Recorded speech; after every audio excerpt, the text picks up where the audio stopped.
Hi, folks. So, I've had a thought.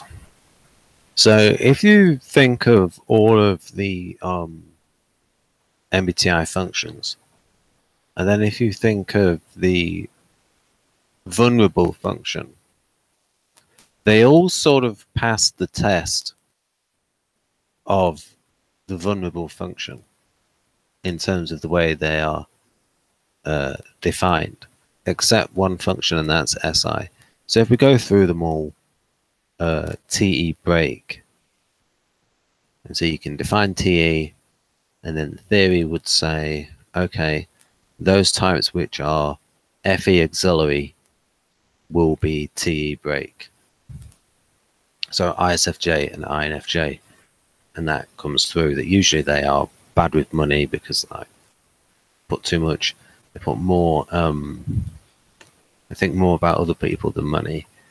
And if we think of FE break, and it's like INTJ, ISTJ, not being emotionally expressive, not thinking more about their core principles than about the harmony of the group. So, you know, that's seen.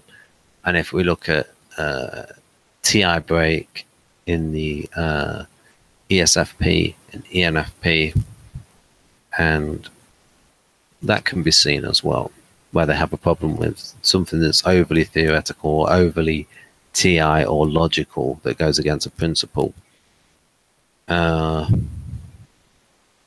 break, if we define FI as ethics, principles, we can see how ENTPs and ESTPs are lacking in that area. So that's all the judging functions done. Now for the perceiving functions, if we say that NI is seeing the trends, seeing how things are going, intuition of time, intuition of development, the two types which are break for that, vulnerable for that, are ESFJ and ESTJ. So it's like they don't see how things will change. They assume that the future will be the same as them. So they will overly plan. So it's like the people they can't see what's coming around the corner. It's like they assume the future is just going to be like an extrapolated version of the present. So, for example, they're not able to see such as the effect of, say, the amount in debt in the United States. So they know it's, but you know, see my videos on economics about that, joining the dots in that way. It's they assume the future is just going to be like now. They don't see how things are developing. So that's NI. NE break. If we say NE is transcontextual thinking, then we can say, okay, what does that look like as a break function? The two types with the break function for that, ISTPs and ISFPs, they don't like things, odious comparisons. They don't like, oh, that's comparing apples to oranges and digressing. And usually those two types like unity and prosody.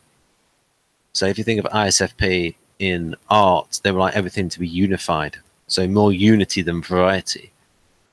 So then we get to extroverted sensing, taking action, and all of the things we associate with artisans. Which two types are weak for that?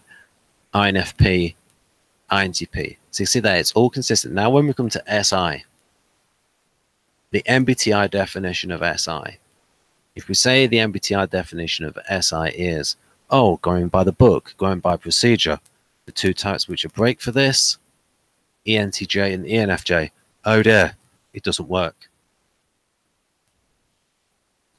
What is the weakest function in those two types, ENTJ and ENFJ? Well, they overwork themselves and they get stressed. They're not in touch with their internal bodily harmony. So that is why Socionics is right in its definition with SI, because it's consistent. And the behavior to do with that kind of SJ's behavior is to do with it's due to other things. It's due to FE and TE being in the introverted SJs, being the function that they